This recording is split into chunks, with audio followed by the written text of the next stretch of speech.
Perfect.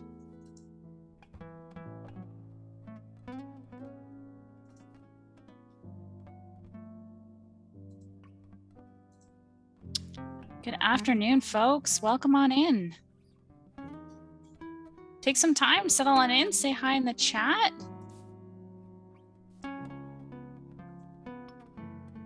Happy Thursday, everybody. Just finishing up, making sure to have everything ready to go for you folks. Let us know where you're coming from. Hopefully you're having a great day so far. I see some folks in from North Carolina area, from Malta. Welcome. Tampa. I hope everyone's doing well.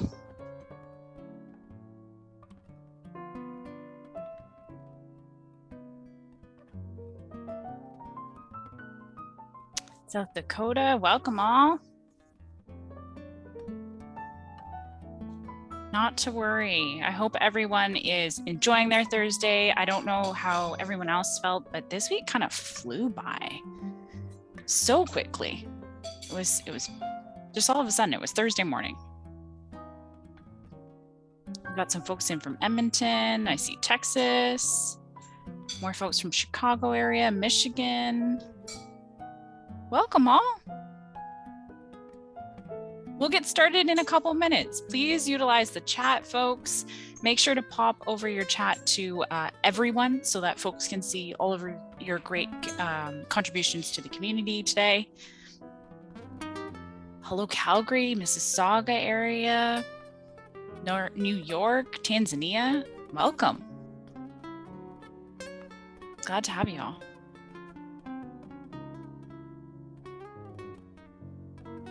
I hope everyone's doing good.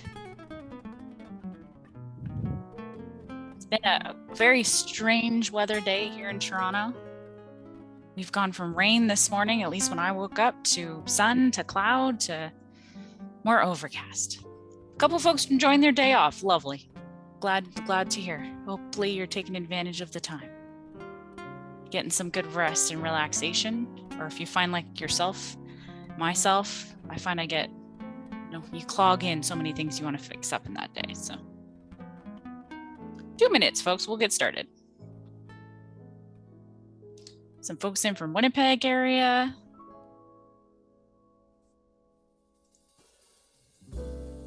Bermuda. I'm not going to be singing the song all day. Hello, Hawaii. Hola. Aloha. Hello from Virginia, Indiana. Fantastic group of people coming in. Hello down there in Jamaica area. I bet the weather is beautiful down your way, hopefully.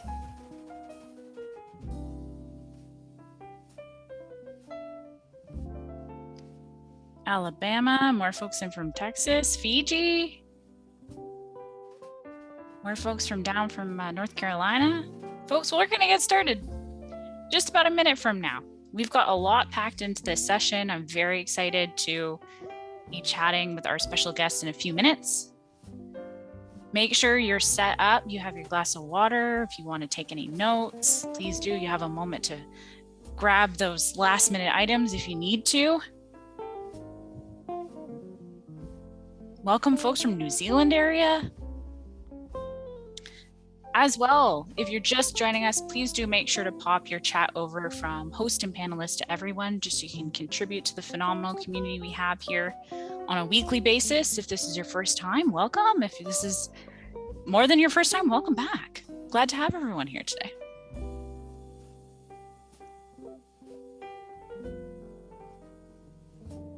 Folks in from Maine, San Diego area, New Jersey, welcome. Love it. All right. It's 2 o'clock, folks, here Eastern Standard Time. Hello from Vancouver. I'm going to give it just 1 more minute just to allow folks to get in, and then we'll dive into the housekeeping pieces before we get into the fun of our session today.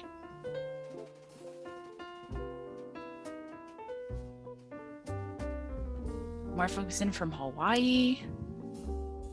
It's sunny down in the Hawaii area. Okay, we'll be there. 10 minutes. No, I'm just kidding. It'll take a little longer than that.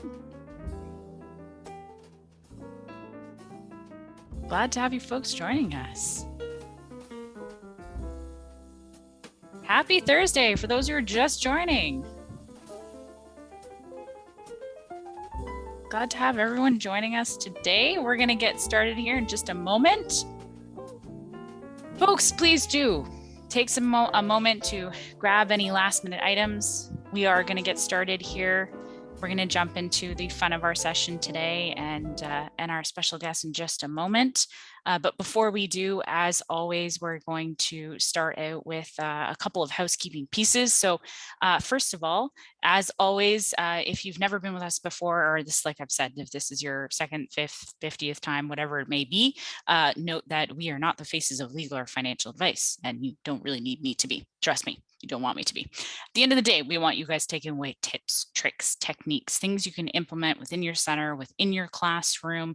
Of course, if you're going to be making any big changes, make sure to actually be talking to the right people before you do so, especially if it has anything to do with your licensing. So potentially a licensing rep, financial advisor, legal advisor. Just make sure you're covering your bases in the right way, folks. All right. We don't want anyone getting in trouble. We are going to jump into our land acknowledgement. Hi Mama acknowledges that our main headquarters is situated in Toronto, Ontario, on the traditional territory of many nations, including the Mississaugas of the Credit, the Anishinaabe, the Chippewa, and the Haudenosaunee and the Wendat peoples, and is now home to many diverse First Nations, Inuit, and Métis peoples. Toronto itself is a word that originates from the Mohawk word takaranto, meaning the place in the water where the trees are standing. As participants and guests in today's webinar, we are coming together from many different places around the world. We encourage you to learn about and acknowledge the land from which you participate. And we are also going to jump into our diversity and inclusion statement. Hi Mama is committed to fostering an inclusive and welcoming environment for our employees, customers, and community. Hi Mama welcomes and celebrates individuals of all backgrounds, orientations, and identities. Our Diversity, Inclusion, and Belonging Committee aims to ensure we provide a safe environment for everyone to thrive while bringing their authentic selves to work. Our mission is to promote an inclusive workspace for all employees through education, discussion, and celebration of our differences. Embracing these differences while coming together with a common purpose is what makes our team extra special. Couple of housekeeping items for all who are joining us here today. The session is being recorded. So if you do have to head out, first, I'm sorry if you do, but we also know life happens. But at the end of the day, we are recording this session. We will share it out with you in the show notes email. If you need the closed captions tab, please do utilize that for yourself. We do have it on with our recording here today as well. So all you have to do is pop on the CC tab and it'll be there available to you. We will be sending out, for those folks who are here live with us, we'll be sending out our certificate. So please keep an eye out, should be out by early next week, along with the recording, the show notes, any resources, links we're talking about today.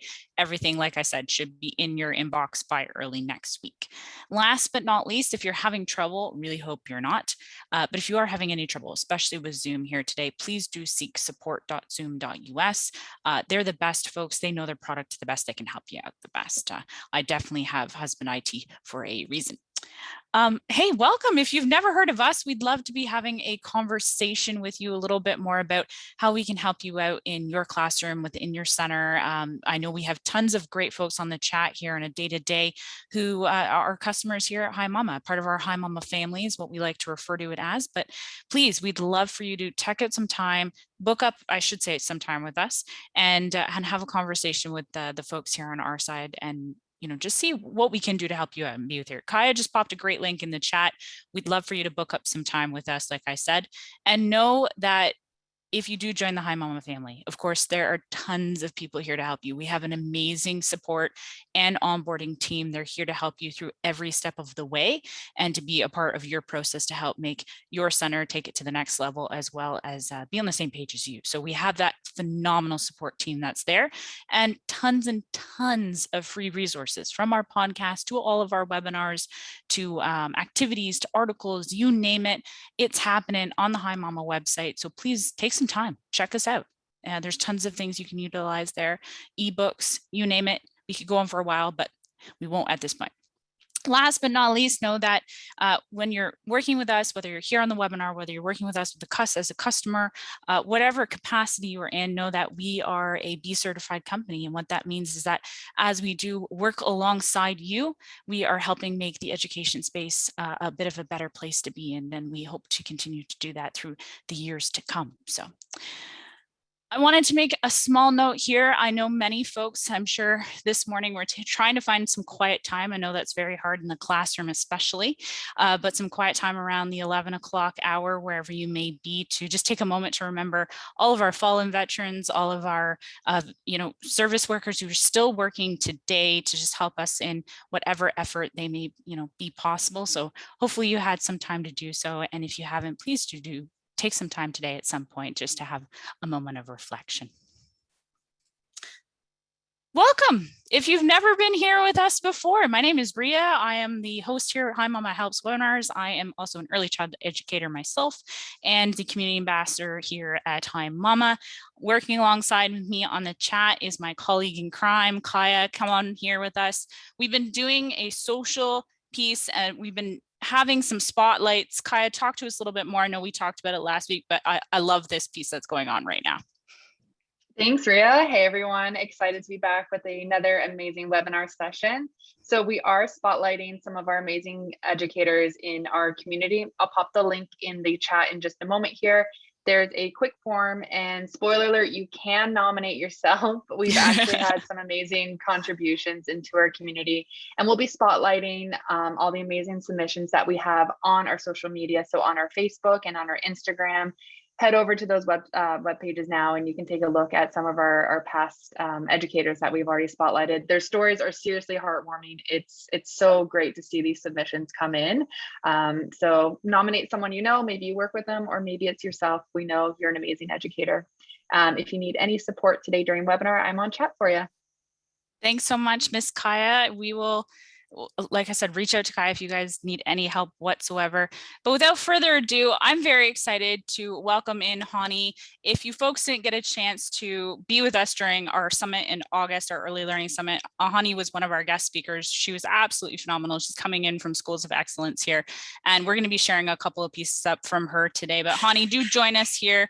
I'm going to let you take it over. But before you dive in, maybe a fun fact about yourself, Chanie. Sure. Fun fact about me is I speak 4 languages and I'm a first-generation American. Ooh, I remember this from the summit. You were saying that you can go between the different languages. I'd find that for me, my mind, I'd probably be mind boggled, but yes, we intercept between all languages while I'm talking to my parents. You're talking a little bit more about common challenges that come with delegating today. You're going to talk about some setting boundaries. I'm going to let you take it from here, Chanie, and set the stage. It's all yours. Awesome. Well, good afternoon, everyone, or good morning. I know so many people are calling from all different parts of the world, so depending on your time zone, you are in New Zealand. Yeah, so it's tomorrow for you already. So good afternoon. It's great to see you. Thanks so much for being here. And thank you for committing this time to yourself as an early childhood leader, school leader, owner, director, whatever position you have in your center. You are taking 45 minutes of your time to pour into yourself. So today's training is really about maximizing the roles and responsibilities of your team. But what we want to do is we want to get started with understanding some of the background, the history around why we struggle with performance, why we struggle with maximizing the roles and responsibilities on the team, why we struggle with delegation and really giving our team the opportunity to rise. So I want to get started with just understanding a little bit of this concept of a dependency culture, right? No one wants to be considered as someone who is dependent, right? Especially as leaders, like we want to have managers and leaders and supervisors and direct reports that are self-reliant, that are courageous, that are brave, that take personal responsibility, that are accountable, right? We don't want a culture of dependency. The problem is that many times our behaviors, our actions, what we do, what we say to our people end up turning our companies into a culture of dependence. And again, no one consciously creates dependency in work. A dependent performing culture really reduces productivity, it stifles talent, and it really thwarts employees' morale and motivation to step up. And so, if we want a culture of accountability and we want a culture of self reliance, why don't we have it? Why do we have a culture of entitlement or dependency, or where people aren't doing what they need to be doing, right? So, one of the things that we really struggle with, especially in the early childhood space, is one of the top 3 reasons is one, we don't have enough time to coach, train, and mentor our people. One of the second reasons is we've done it before. I could probably do it better than them. And the answer is yes, you probably could for the beginning. And the third one is really lack of trust. Like, we struggle with trusting that person. And lack of trust comes from so many different places. And I'm going to tell you just a personal story. We just hired an events manager for our big event that happens in March here in Florida. And they're a new company. I've never worked with them before. All our previous events have been run by a different events team. And I was really struggling with delegating certain things to them. And I kept telling myself, I'm like, it's okay. You should just trust them. They got it. And then I was like, no, how am I supposed to trust them if I've only been working with them for a week? We have to develop a cycle of trust. We have to develop a system in order for me to build trust with them.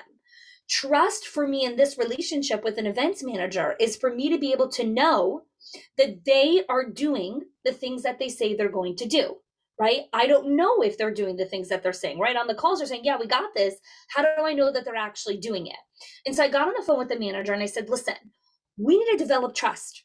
You work for me for 1 week. It's impossible for me to trust you, right? I think you're a great human. You had great testimonials. I hired you to be a great events manager. I think you're going to do a phenomenal job. But here's the bottom line. We don't trust each other yet. And it's not possible for us because we only know each other for a week. So we need to figure out what is going to be our communication cadence with each other so I can learn to trust that you're doing what you say you're going to do, and you can learn to trust my judgment on what it is that I want for this event. And we were just really transparent with one another. And she's like, great, this is the communication system we're going to put in, and we'll run the cycle. And in 2 weeks, you'll let me know if you're feeling more trust, if you're feeling like you can let go, if you're feeling like we got this. So let me know in the comments, just real quickly, when you think of having a conversation with a team member about, hey, we need to develop trust and rapport. We need to develop a system where I can learn to trust that you're going to say what you say you're going to do. Just give me a quick yes in the comments.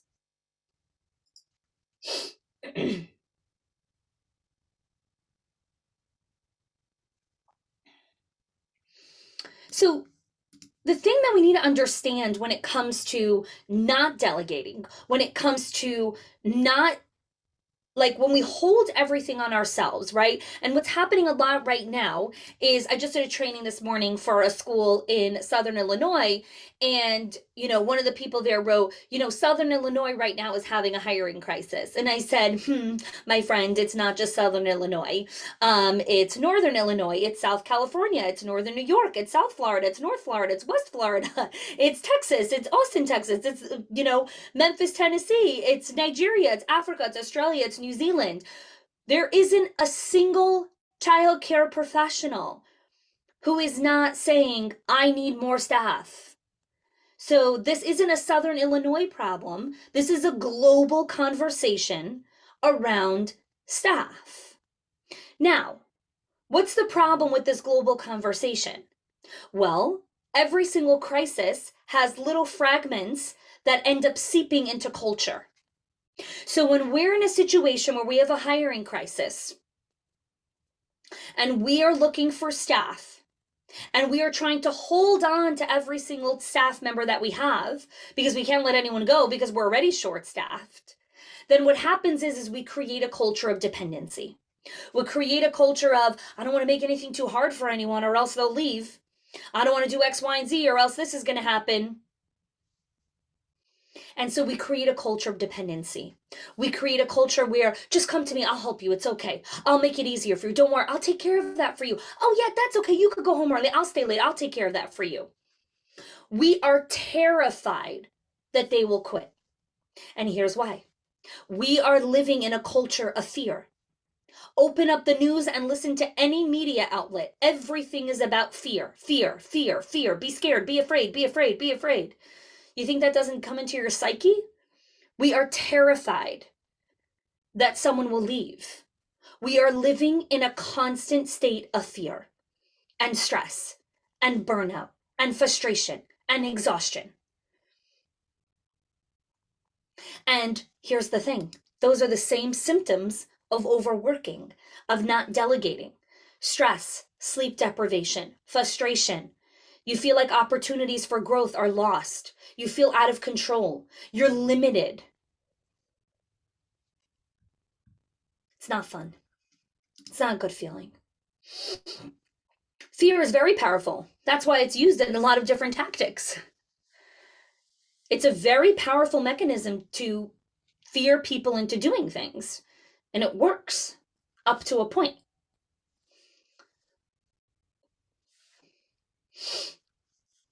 Yeah.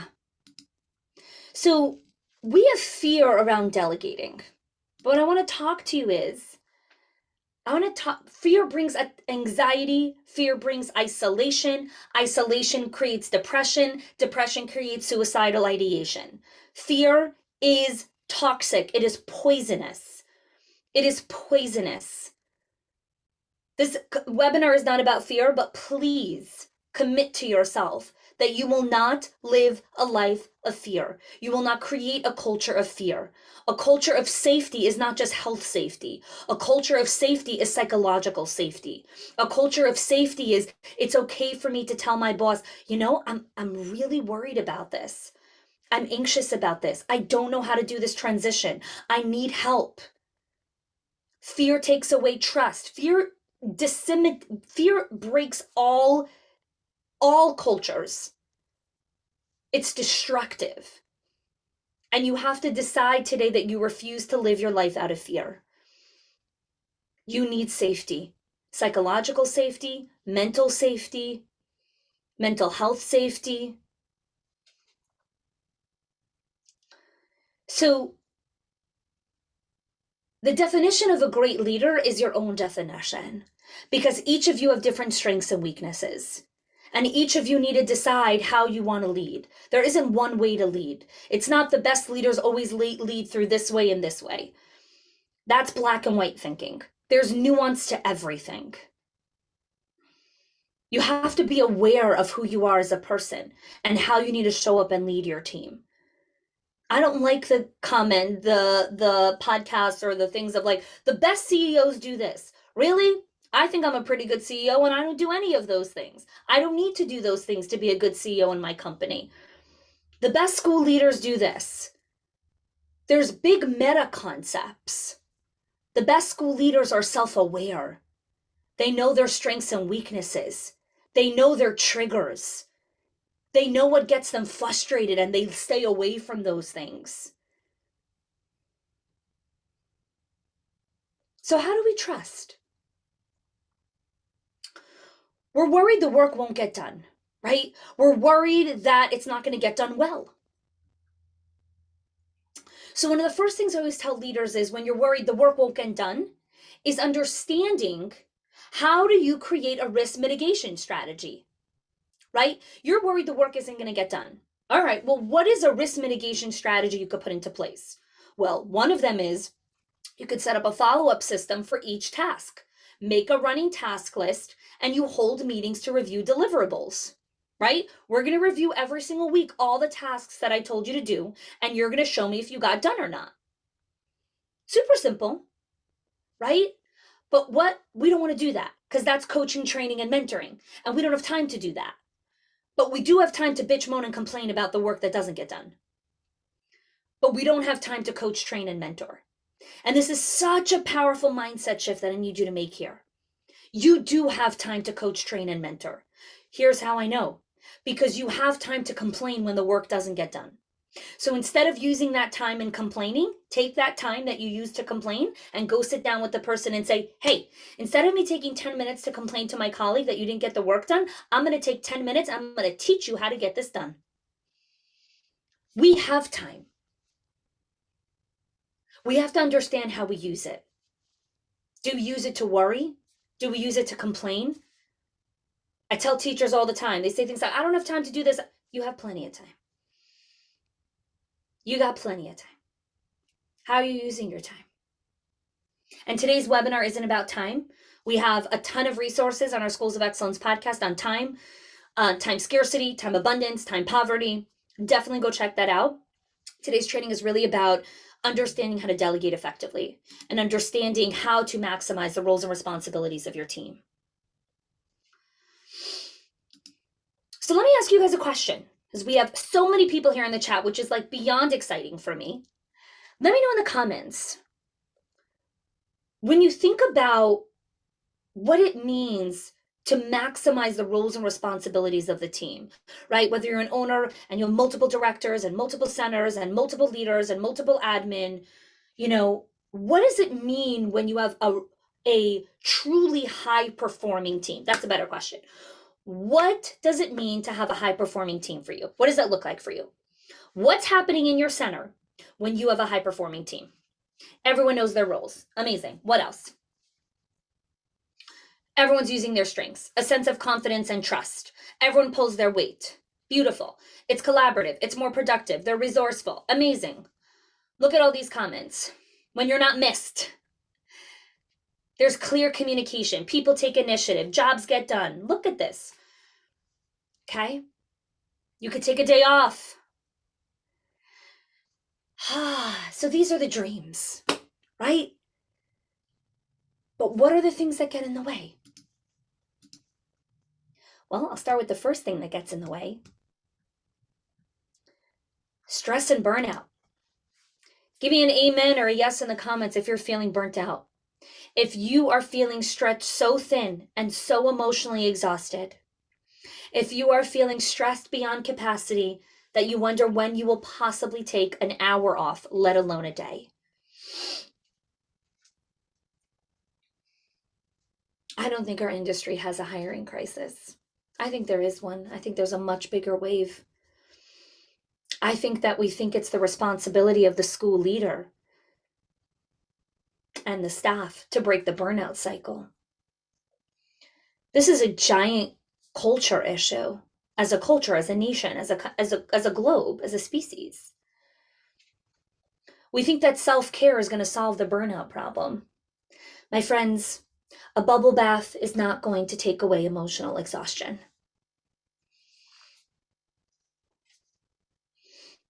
Going to get a massage is not going to make all your work issues go away. This is not a self-care issue.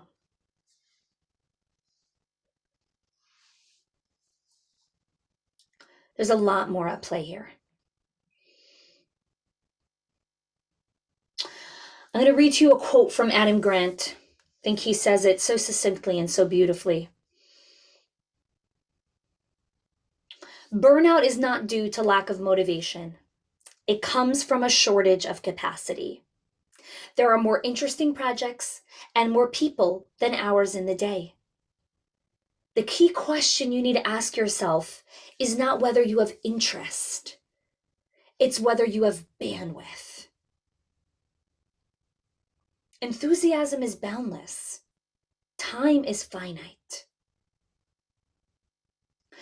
And so what we need to be looking at here, when we look at high-performing teams, when we look at all of the factors of the economy, staff shortages, high inflation, lots of parents want to send their kids to childcare, parents want to go back to work, look at what's happening, right? How do we address what's really going on here? This isn't addressed through a $5 Starbucks gift card. That is not how you get someone to come to work tomorrow. Please stop doing that. This is not addressed through self-care and bubble baths or time off to reflect and go into nature and meditate. That is not what is happening here. There's three things. We need to reduce the demands of the job. We need to provide support to deal with the job. And we need to increase control to the people who do the job. I'll explain to you what I mean. When you are in a staffing shortage, I'm going to talk to the owner right now. If your director is running a center and she's short staffed by 3 people, that means that she has to be in the classroom. Or maybe she doesn't. Maybe your cook quit yesterday and now she has to be in the kitchen. If as an owner, you are not consistently evaluating the time, energy, and resources of your center, you're going to burn your people out. When a company is short staffed by 3 people, you have to reduce the demands of the job. Your people are not superhuman. They are human. They need to sleep. They need to eat. They need to go to the bathroom. They need to drink water. They need to play. They need to talk to their significant others. They need to play with their kids or their dogs or whatever fur babies they have. They need to have a life. So when you are short staffed, you have to reduce the demands of the job. What does that mean, right? I say that to owners and they're like, oh, how can we reduce the demands of the job? There's a million things that we have to do. No, you think that everything is an emergency. Not everything's an emergency. Some things need to be done today. And some things can be done on Friday. And some things could be done in a month. And some things can wait till next year. Not everything needs to be done on Thursday at 2 p.m. This fight, flight all day. It's exhausting. Not everything needs to be done today. It can wait till Friday or next week or the next month or the next year. Do you know how many projects are on your plate? You don't have to do that project today. And as an owner, as a director, you are responsible to practice discernment on a daily basis of what needs your time and attention. And it is uncaring and unkind to keep the demands the same when resources have shifted. And resources are people, and there's a people shortage. So demands of the job have to change. I'm seeing so many yeses here in the comments, which means my message is resonating, which is fantastic. I'm so happy to hear that. So that's number 1. We've got to reduce the demands of the job. And I'm not telling you, right? Here's something you have to remember. Please practice discernment. This isn't about, oh, well, we're just not going to teach circle time and we're not going to do this because Chanie said, reduce the demands of the job. Please use discernment. Please understand what it means to reduce the demands of the job. They have to adjust to the resources. And you need to learn that skill as a leader. That's a powerful leader. Someone who practices discernment. When is this a priority and when is it not? Let's go to the second one. Provide support to staff to deal with these issues. Let's go back to fear-based culture. When we are living in a state of fear, do you know what happens to your nervous system? Let me know in the comments. What happens to someone's nervous system when they are living in a constant state of fear, almost 2 years at this point? Fear-mongering all day long. What happens to our nervous system? Your nervous system breaks down. It goes into fight, flight, or freeze. It weakens. It goes into overdrive. You get sick. You get anxiety. It weakens. Yes. You crash. You're haywired. All of these are not the qualities of a high-quality center. All of these are not the place that I would ever want to send my kid to. And yet we keep lying to ourselves and telling ourselves, oh, just a little bit more. I got to work just a little bit harder and then it's going to be good. I got to just do this one more time and then I'm going to be able to catch up for good. Who buys into the catch-up lie? I'm going to do this and then I'm going to be all caught up. Anyone? Show of hands. Who believes in the catch-up lie? So one day I'm going to catch up. You're not. You're not going to catch up. There's no catch-up game because there's no race. You never get there because there's no catch-up.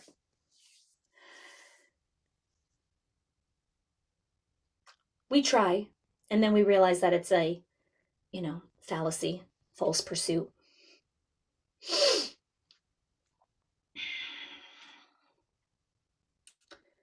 There are 5 areas, skills, not areas, skills, that our staff and ourselves need in this season and for many years to come. COVID is a world, affected the entire world. And pre-COVID, the only other time that the entire world was impacted by something was World War II. World War II was over 75 years ago. And to this day, there is the impact of the trauma and the loss and the grief. Talk to children of survivors and grandchildren of survivors, they still feeling it. COVID affected the entire world. The impact of the fear and the trauma will be felt for generations. You as a school leader have a chance to be part of change and minimizing the trauma on our kids.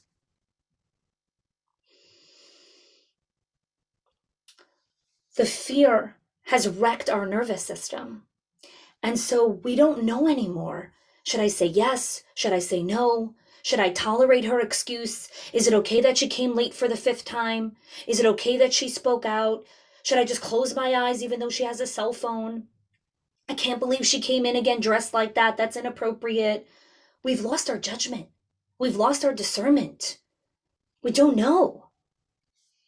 We don't know. There's pressures from everyone. And the pressure always comes from people who have zero idea of what it feels like to work on the field of play. I love the way these things work, right? The people who make the decisions have zero clue of actually how things work in a childcare classroom. When was the last time you changed a diaper and had a kid vomit on you? I don't think you can ever remember that. Because that's never happened to you. Yet you think you can sit on your high horse and pass judgment on us.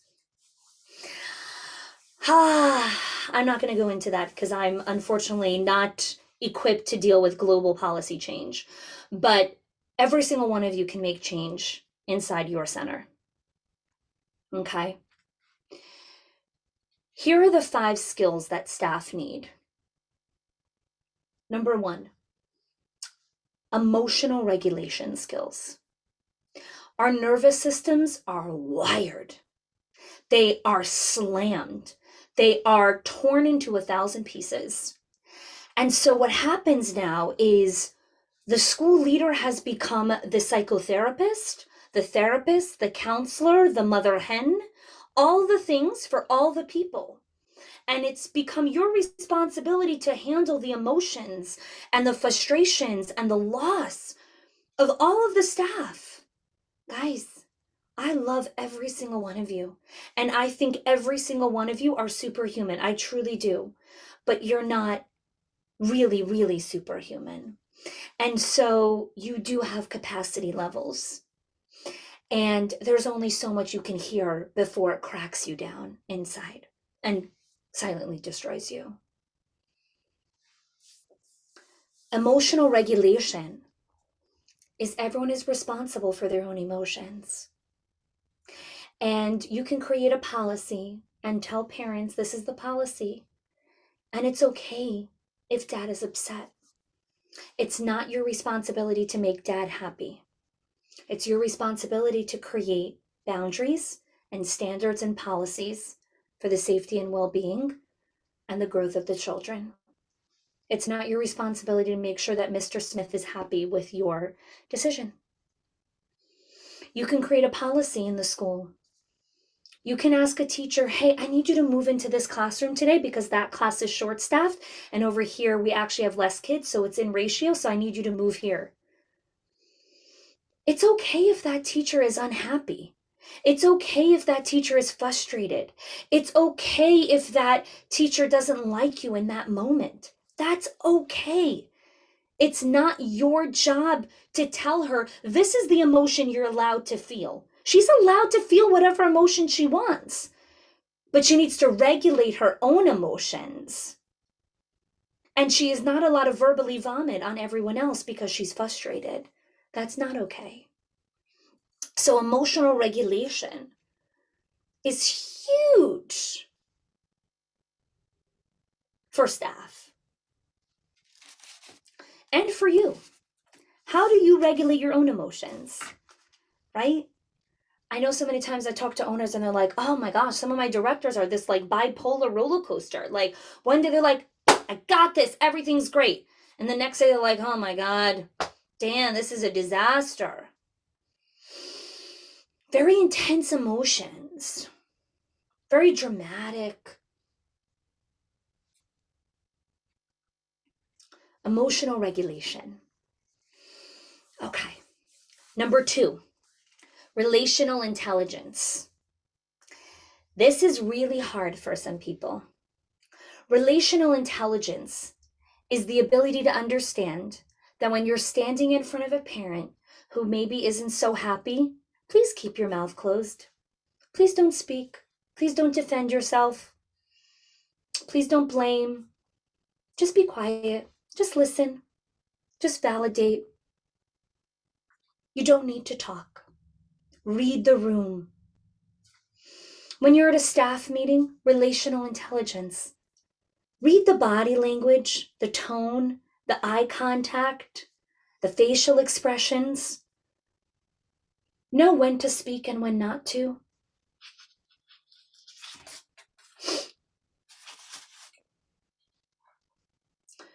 Choose the policy over the person.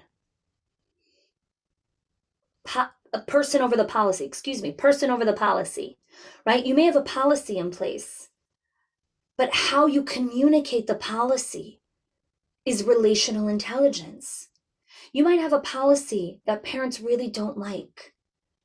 How you communicate it to the parent is your relational intelligence. It's your relational intelligence.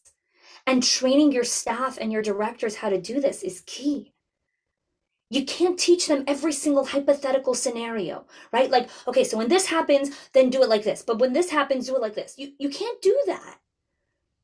You have to train for a relational intelligence, right? I can't teach you to be quiet when a parent's yelling or to, you need to know. You need to read the room. Emotional regulation, relational intelligence. Let's go to the third one. One of my favorites. Discernment. Discernment. So hard for people. Discernment is not making rash decisions. Discernment is understanding how to see the bigger picture. Discernment is understanding how to go to the right person, right? This happens a lot. A teacher will be out of something in the classroom, but she'll come running to you. I don't know where school supplies are. I'm the owner. I don't deal with that. We have a admin assistant who does that, or an assistant director, right? Practicing discernment is knowing, I need paint. Is that something I go to the owner for? Or is that something I should probably check in with the assistant director? She could probably answer that question for me.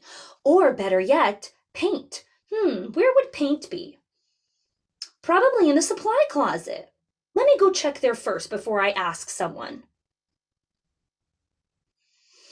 We have taught our people not to use their brains. We have taught our people they don't have to think. They're lazy. Why should I think? I could just go knock on your door and you'll help me. You'll find it for me. You'll stop what you're doing and get it for me. And if you don't, I'll quit. So of course you're going to do that for me. That's manipulation.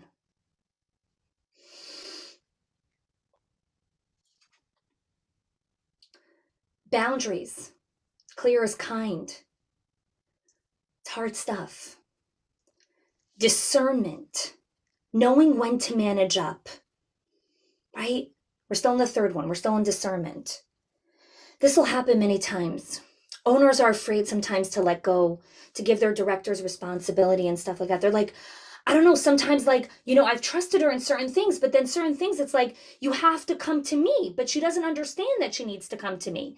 That's discernment, knowing when to manage up, having the humility to say, you know what? I probably shouldn't call the shots on this one. I probably should manage up and ask the owner for clarification. It's knowing when to do that. Don't knock on her door for every decision, please. You know the policy when it comes to late fees. You know the policy when it comes to, tuition schedule. You don't need to clear it with me. You know the policy. But then also know, when should you manage up? When do you need to practice discernment? Okay. Number 4, boundaries.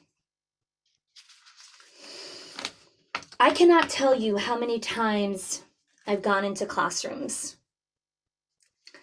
and I hear teachers talking about their breakup with their boyfriend last night, or their date that they went on the other day, or the fact that they were just diagnosed with diabetes. That is not a conversation for the Block Center. That is not a conversation for the Art Center where there's 4-year-old ears. They're not deaf. They hear you. Boundaries. We're friends in school, right? And you want your staff to be friendly with each other. You want them to talk to one another. You want them to be friends and lean on one another. And then they need boundaries. This is not okay to talk about in a classroom. This is okay to talk about on Friday night over Mai Tais in your backyard, not the Block Center.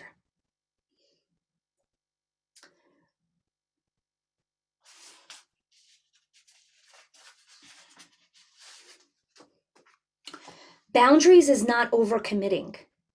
This is a big one for all of you owners and directors who have lots and lots of projects and lots of fun things that you want to do. Boundaries is saying, I can't say yes to that right now. My plate is a little full. Thank you for the opportunity. I'm going to reach back out in a couple months.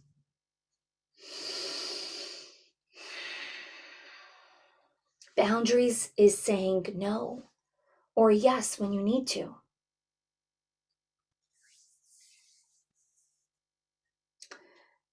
These are really challenging skills to teach. Emotional regulation, relational intelligence, discernment, boundaries. And then the last one, which is probably the most important, is self-advocacy.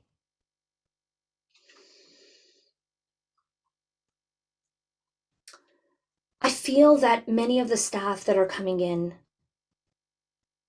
have forgotten how to talk and ask for what they need. I can't solve a problem I don't know about. I can't help you with something that I don't know. It is your responsibility to come forward and ask me for what you need. I go into classrooms all the time and I observe. It's how I stay closest to the pain. And I'll see sometimes a teacher will be in the classroom and she'll passive aggressively be like, oh, fine, I'll go get the milk. Did you need to do it like that? Or could you just say, hey, Miss Janine, can you get the milk, please? We forgot how to advocate for ourselves. We think it's everyone else's responsibility to anticipate our needs. It's not your assistant's responsibility to anticipate your needs. It is your responsibility to say, hey, can you get me the milk? I'm a little tied up here with the kids. Sure. Here's why we don't do self-advocacy. Here's why staff struggle. Here's why we struggle as leaders. When you make a request, someone can say no. Because you're making a request. Can you please do this? And the person can say yes, or they can say no. We don't want them to say no. We think that we might be rejected or abandoned. So we put hints and cues, and we play passive aggressive, and we drop the hints like, it It would be so great if you followed, the company policy about the cell phone. No. Self-advocacy. The company policy is you check your cell phone in at the door. That's the policy. This is the place where you put it. If it's really difficult for you, let's have a conversation about why it's hard and how I can help support you through that. But the policy is non-negotiable. The cell phone's at the door. You don't give hints. You don't give cues. You don't dance around the person. You advocate for yourself and for the company.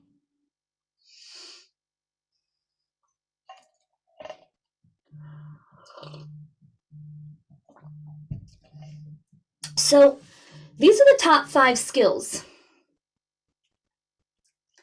that if we spend more time focused on how to help our people, how to role model these things, how do we regulate our emotions when we're frustrated? How do we practice relational intelligence? How do we practice discernment, boundaries, self-advocacy?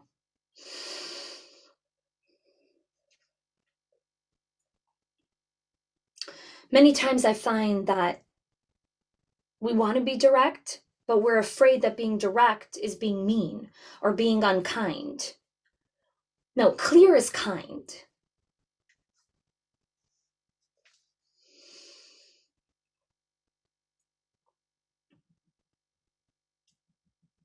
I want you to sit with those 5 skills here for a second. And I want you to think about,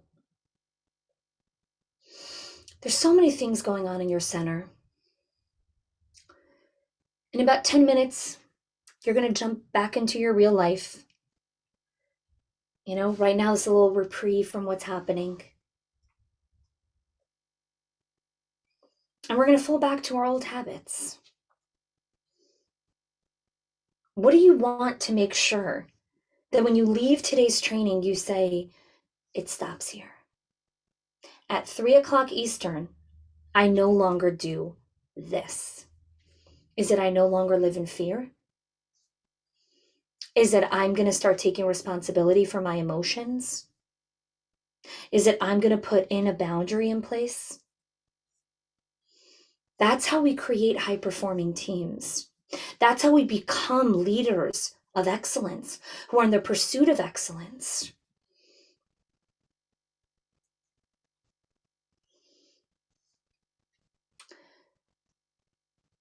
It's not our responsibility if someone takes something personally. If we spoke with kindness and respect, it's not our responsibility. That's their story. And what does it mean they take it personally? They got offended? Welcome to being a grown-up. Welcome to relationships. All relationships have feedback, conflict, kindness, joy, heartbreak. I'm married for 11 years. Do you think my husband and I have never got into one argument? I love my husband. We have a great relationship. We have conflict. I don't agree all the time with what he says. Does that mean that we're not in a healthy relationship? I have to learn how to talk it through. They take it personally because they're like, oh, you don't like me right now. There's a lot of times I don't like my husband. Then we have a conversation. Then I like him again. You don't have to love each other all the time. That's not real life. It's okay for you not to like someone in that moment. It's okay. We are so precarious over the relationship with the staff, right? Like, I don't want to insult them. I don't want to do this. I don't want to hurt their feelings. Are we wrapping them in bubble wrap?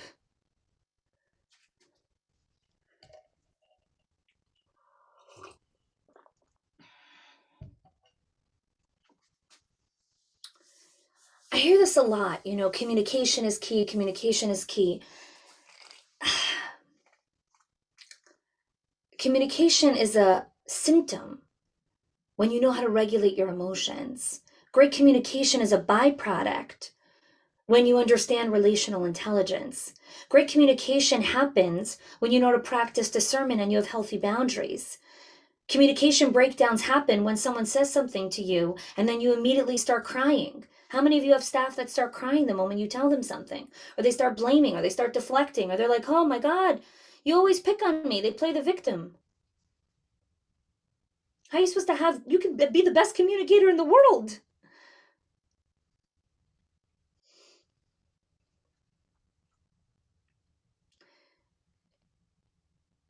Here's the thing.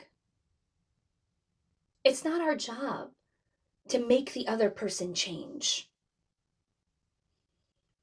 You as the leader cannot make someone else change. You're only responsible for yourself. But what you could do is create a culture and create an environment that fosters all of these things. You could create staff meetings that build opportunity to practice the self-regulation skills. When you go into a one-on-one with a teacher who you know is prone to crying, talk to her. Hey, we need to have a conversation about something. It's going to be a little bit uncomfortable. And you might cry. I'm still here. I care about you. And I care about you enough to have this conversation with you. We have distorted that care means I'm going to be quiet. That support means I'm going to leap and take care of you in that second.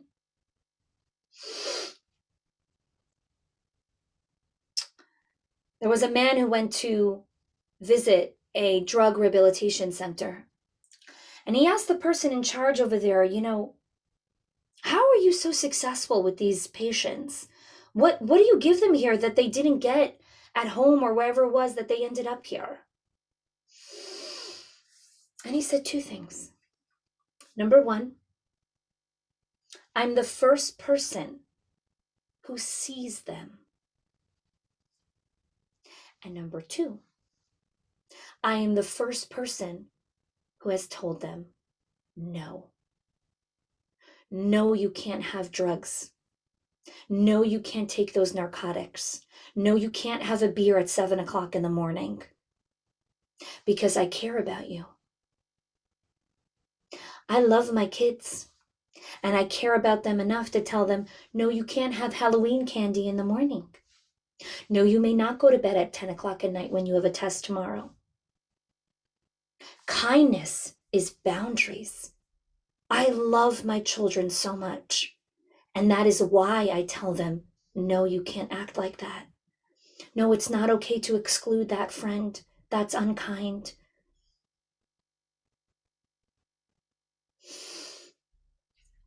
When you tell someone, hey, this is going to be a difficult conversation. I need to talk to you about something that's hard for me too. And usually when we go into these conversations, sometimes you cry or you deflect a little bit. And I want to kind of bring awareness to that, because when there's crying and blaming, there's no learning. And in order for you to be an amazing teacher and continue to grow in this company, I need to be able to give you feedback.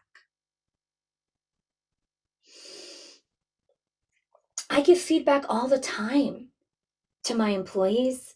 My clients give us feedback all the time.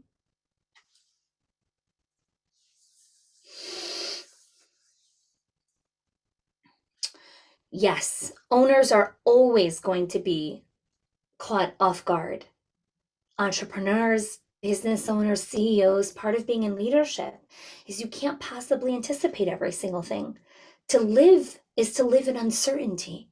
There is no rule book. There is no rule book for certainty. Sometimes when I was a director, I'd have teachers come inside and be like, hey, can you, what's the answer to this and this? I'm like, if you're coming to me for certainty, I don't have it. I'm not God. I don't know either what tomorrow brings.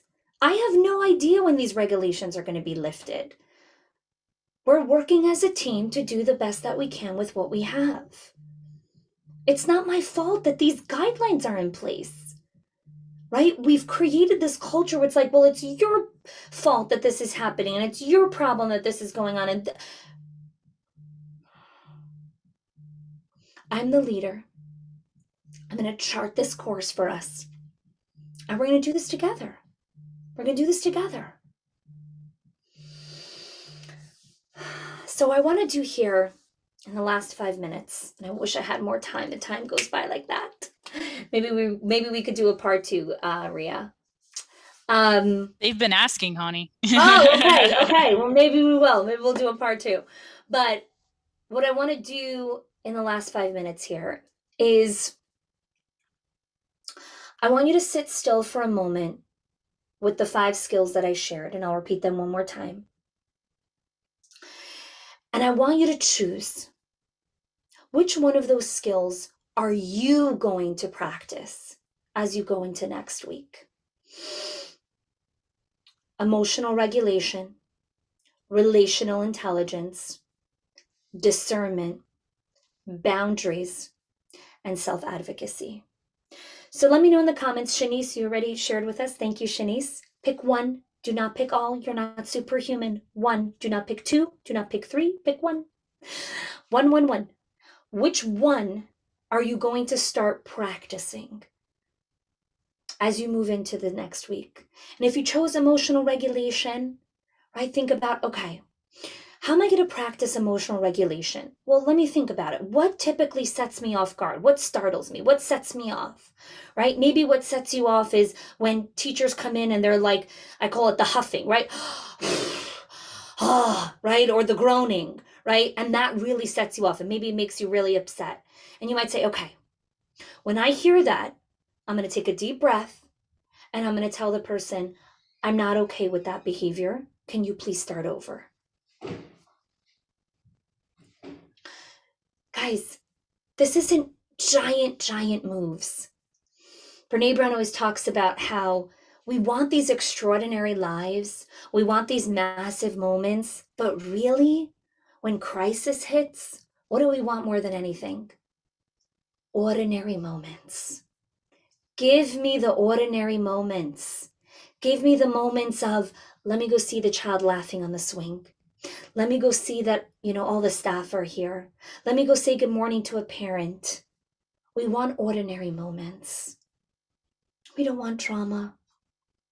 We don't need extraordinary or amazing. Just give me the ordinary moments that make running a childcare center so beautiful, so meaningful, so purposeful.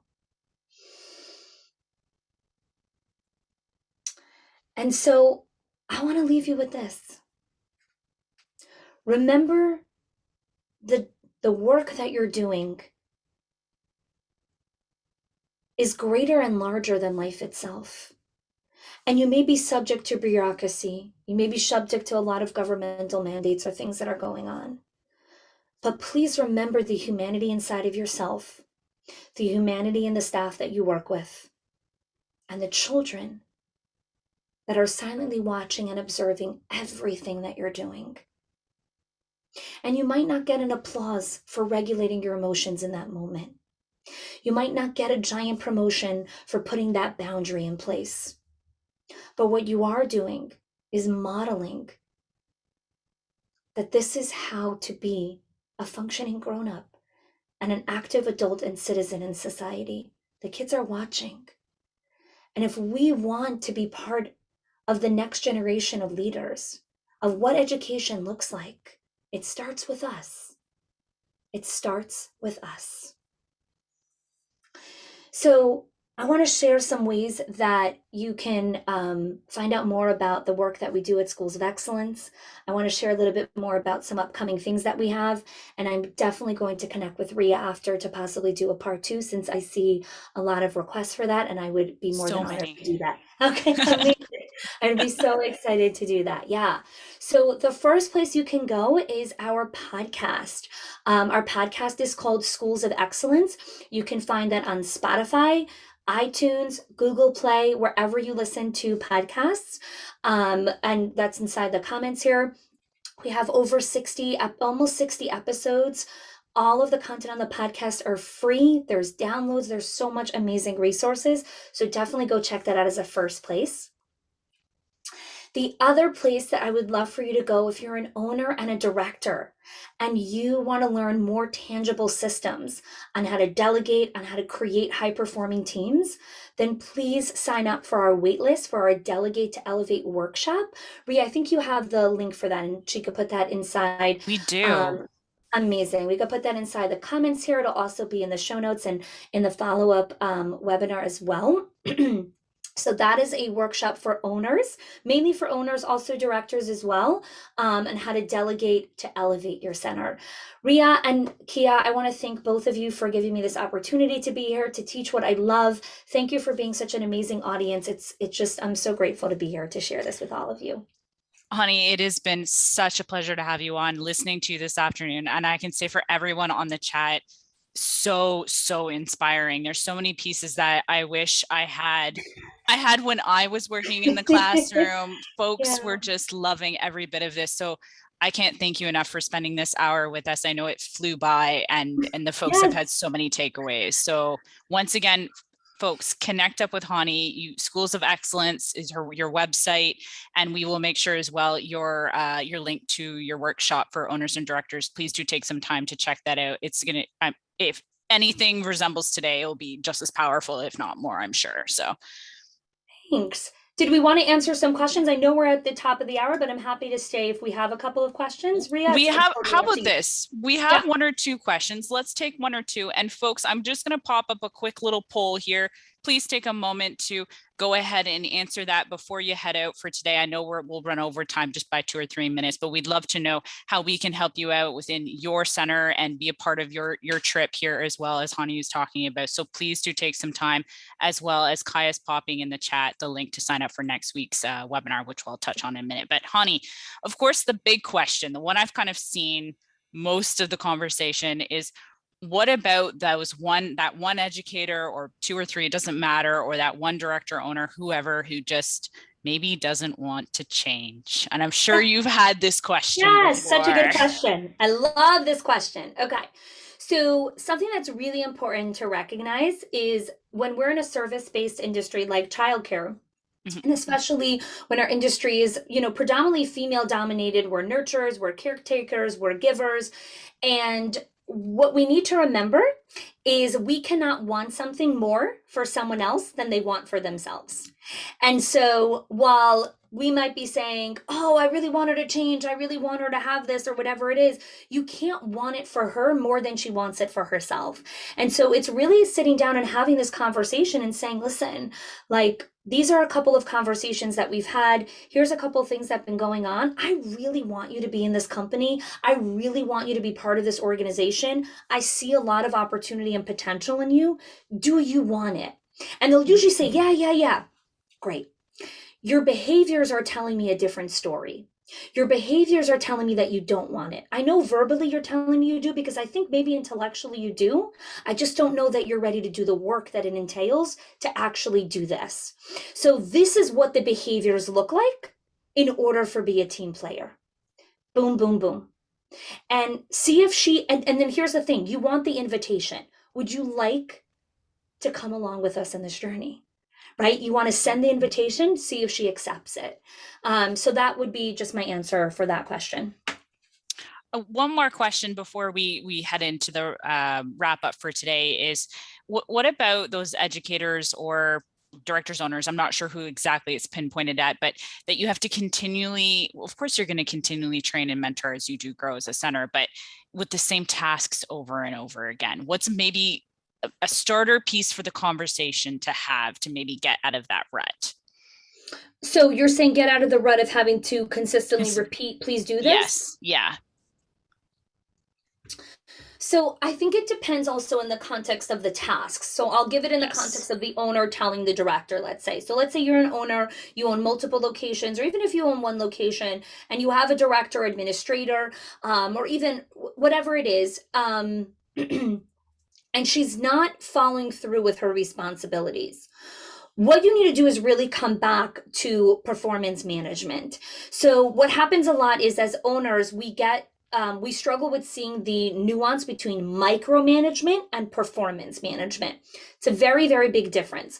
Micromanagement is micromanaging the person. Do you do it this way? You need to do it this way. You need to do it like this. You need to order that. It's managing every single second of them. Performance management is saying, hey, these are your metrics. These are your outcome goals. These are the things that you are responsible to do. Every Friday, we're going to have a conversation about, did you do it or did you not? And then you tell her, that's not me micromanaging you. That is me doing performance management for the growth, profitability, and scalability of this company. Chanie, once again, I cannot thank you enough for being on here today and being a part of our webinar series. Is there any words of wisdom, piece of advice, happy thoughts you want to leave with the crew today before we wrap up? Yeah. So happy thoughts would really just be, remember to listen to your body. The body wisdom has been there for generations. Your body knows. We have been taught and trained for a long time not to listen to outside people, to listen to other people's opinions. You're a leader. Please listen to yourself. Seek counsel when you need, but listen to your body. It knows when something is wrong or off or just doesn't feel right. And trust yourself. Really trust yourself. And I hope you'll join us on our podcast. I hope you join us for our webinar. I know people asked for the link as well. Definitely all follow up with you. And thanks so much. Chanie, thank you once again. Thank you. Take Folks, care. let's jump into wrap up here. Next week, please do sign up for our session next week. We're going to be talking about Generation Alpha, something very interesting. I think it's going to tie in really well to what we're talking about, the next generation and being in the classroom. So please do join us Thursday, November 18th at 2 p.m. Everything will be coming out to you shortly, folks. So by early next week, show notes, certificate, resources, links that Chanie's been talking about as well. Kaya just popped in the chat there a couple. Thank you so much. Folks as well, Kaya is going to pop this in the chat. We are doing a survey. Please, we'd love for you to be a part.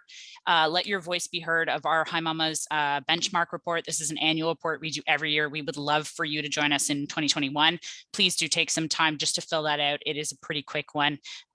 We'd love to be hearing your voice and being able to spread that word. So folks, follow us on social media if you already haven't. We'd love for you as well. We had Chanie on with the summit. You can actually go back and check that out if you like. We're going to be including that link in the resources for you as well, coming out in the show notes. But make sure to check out. We also have a podcast with her that we did not too long ago, actually.